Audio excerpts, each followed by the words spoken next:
3. No, mate, how's it going? Yes? I heard you got a problem with your boiler. You got a big dick?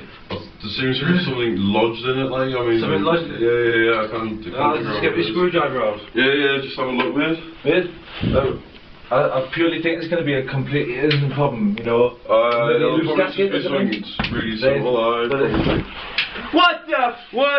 Jesus Christ, man! Yeah, what the fuck? Fucking daft cunt in the fucking boiler. This guy with the fucking thing on his head. Serious fuck. What's that? Lotta? What is it? Lotta, you alright? What's your matter? What's that, Lotta? What's your matter? Listen, listen. The boiler is fine, isn't it? Isn't the boiler fine? What's your opinion on this? It was fine, he said it was fine. There's nothing wrong with the boiler. Is the boiler warm? The boiler's very warm, there's nothing wrong. Personally, as a mechanic, I'd say there's 2 fucking tools in the fucking boiler, like. I